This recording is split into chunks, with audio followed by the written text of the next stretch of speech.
शाहजहां अपने जेल खाने में बैठा अपने सामने की दीवार को एकटक देखता रहा। उन्हें उनके ही बेटे औरंगजेब ने कैद कर लिया था, जिसने राजगद्दी हड़प ली थी और खुद को सम्राट घोषित कर दिया था। शाहजहां गहरी निराशा और पछतावे के भाव से भर गया। उसका एक समय का महान साम्राज्य अब एक निर्दयी और महत्वाकांक्षी व्यक्ति के हाथों में था, जिसे अपने ही परिवार को धोखा देने का कोई पछतावा नहीं था। शाहजहां के विचार उसकी कोठरी के बाहर कदमों की आहट से बाधित हुए। उसने औरंगजेब को दरवाजे के बाहर खड़ा देखा। उसके पहरेदारों ने उसे देखा।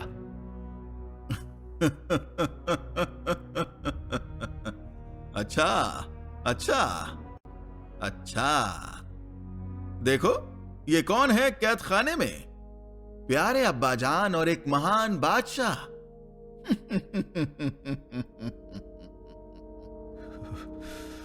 मेरे बेटे, तुमने ये क्या किया?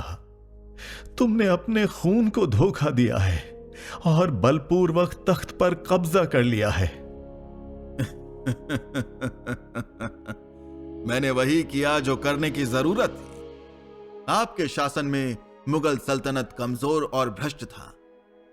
मैंने व्यवस्था बहाल की है और अपने राज्य में स्थिरता लाया। तुम खून खराबा और तबाही के सिवा कुछ नहीं लाए हो। तुमने अपने भाइयों और यहां तक कि अपने वालिद को भी कैद कर लिया है। मुझे अपना मिसल ना सुनाओ अब्बाजान। आप एक कमजोर शासक थे। ताजमहल और लाल किले जैसी भव्य इमारतों को बनाने के अपने जुनून में अंधे थे, जिससे सारा शाही खजाना खत्म हो गया। आप रईसों को मनमानी करने देते थे और लोगों को दुखी। मैं अपनी जमीन पर न्याय और अनुशासन लाया हूं। तुम न्याय और अनुशासन के बारे में कुछ नहीं जानते। तुम एक अत्याचारी हो जो सत्ता पर अपनी पकड़ बनाए रखने के लिए कुछ भी करोगे। तुमने उन सिद्धांतों के साथ विश्वासघात किया है जिन पर हमारी सल्तनत की बुनियाद टिकी हुई थी।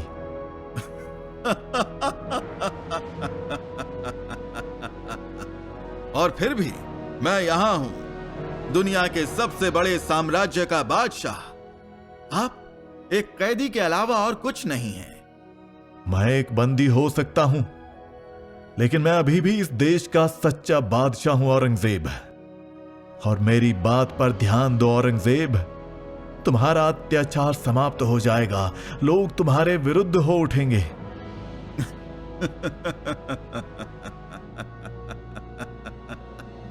आपकी बात बिल्कुल बेबुनियाद है अब्बाजान।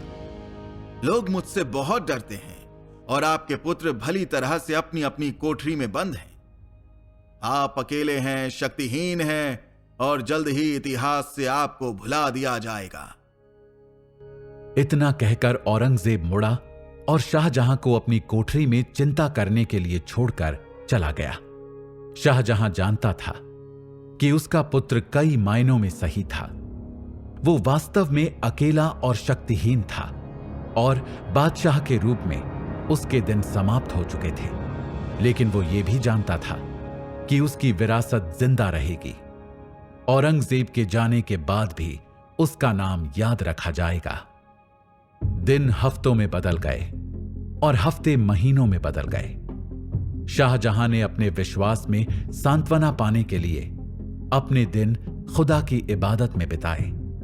उनका बाहरी दुनिया से बहुत कम संपर्क था, सिवाय कभी कभार सैनिक या नौकरों से मिलने के। लेकिन तभी एक दिन कुछ अप्रत्याशित हुआ। शाहजहां अपनी कोठरी में बैठा था, विचारों में खोया हुआ था, जब उसने बाहर एक हलचल सुनी। वो उठा और छोटी सी खिड़की से झांकते हुए दरवाजे की ओर चला गया।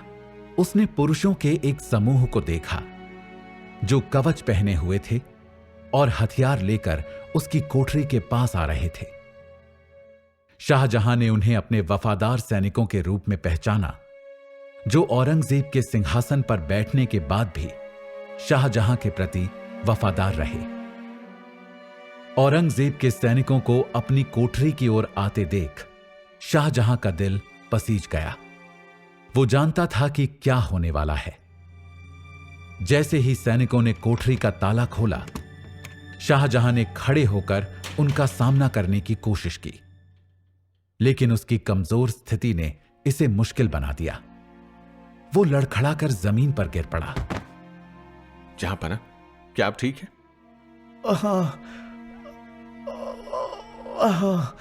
बस मेरी मदद करो। जहांपना, हमें इस गुस्ताखी के लिए माफ करें, लेकिन नए बादशाह के हुक्म की तामील करना हमारा कर्तव्य है। मैं समझता हूं तुम अपना फर्ज अदा कर रहे हो। सिपाहियों ने शाहजहां को उठाने में मदद की और जब वो कोठरी से बाहर निकला तो उसे सहारा दिया। जब वे चल रहे थे, शाहजहां के दिमाग में आने वाले समय के बारे में विचार चल रहे थे। हाँ, मेरा क्या होगा? क्या मुझे फांसी दी जाएगी या देश निकाला दिया जाएगा? माफ करें जहांपना, लेकिन बादशाह सलामत ने हमें सिर्फ आपको पकड़कर लाने का हुक्म दिया है। इसके आगे हम नहीं जानते। जहांपना, थोड़ा तेज चलें। नए बादशाह ने आपको तुरंत पेश होने का हुक्म दिया है।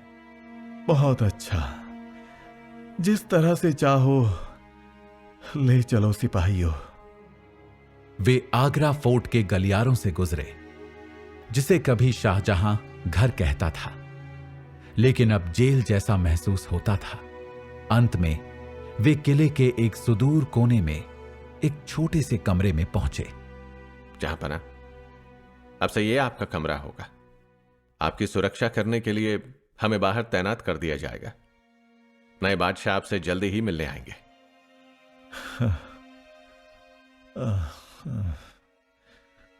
शुक्रिया, मैं समझता हूं। जैसे ही सैनिकों ने छोड़ा और दरवाजा बंद कर दिया, शाहजहां फर्श पर गिर गया। वो पहले से कहीं अधिक अकेला और असहाय महसूस कर रहा था। वो जानता था कि उसका शासन समाप्त हो गया था और उसकी विरासत अब उसके बेटे के प्रतिद्वंद्वी के हाथों में थी। कुछ देर बाद शाहजहां ने देखा कि औरंगजेब उसकी तरफ आ रहा है। औरंगजेब, तुमने क्या किया है? तुम अपने खून के साथ विश्वासघात कर रहे हो, और ऐसा करके तुमने मुगल सल्तनत के साथ जो विश्वासघात किया है, आने वाली नस्लें उसके लिए तुम्हें कभी माफ नहीं करेंगी। आने वाली नस्लों की चिंता आप तो ना ही करें अब्बाजान। आज से ये कमरा ही आपकी दुनिया होगी। यहां बैठ के अपने गुनाहों के बारे में ध्यान से सोचिएगा और खुदा से माफी मांगिएगा। हो सकता है खुदा आपको माफ कर दें, लेकिन मैं नहीं करूंगा। तुम्हें इंसाफ की तालीम ना दे पाना मेरा पहला गुनाह है औरंगजेब। खैर, इन सब बातों का क्या फायदा? लेकिन यहां अकेले रहने से बेहतर है कि मैं बच्चों को बैठा कर कुरान पढ़ाऊं, जिससे मेरा बचा हुआ समय अल्लाह की इबादत में बीते। मैं चाहता हूं कि मेरे पोते पोतियों को हर रोज मुझसे मिलने दिया जाए।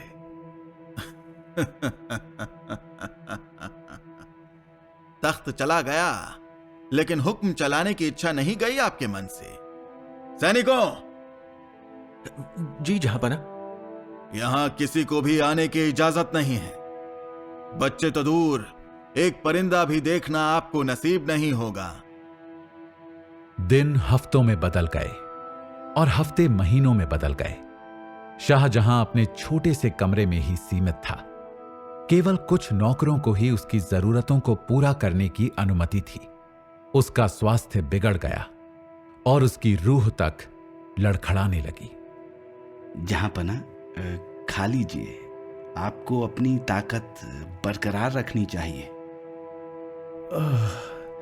शुक्रिया मेरे दोस्त, लेकिन मुझ में क्या ताकत बची है? मेरा शरीर टूट रहा है। जहां पना, ऐसा मत बोलिए। आप अभी भी हमारे बादशाह हैं और आपके लोग अब भी आपसे प्यार और इज्जत करते हैं। मेरे लोग, मैं अपने लोगों से, अपने परिवार से, अपनी सल्तनत से कट गया हूं। मैं इस दुनिया में अकेला हूं, अपने ही घर में एक कैदी हूं। अब तो उम्मीद की कोई किरण दूर दूर तक भी नजर नहीं आती। मुझे उम्मीद है कि खुदा मेरी बनाई सल्तनत को रहम की नजर से देखेगा। बोलते बोलते शाहजहां खामोश हो गए।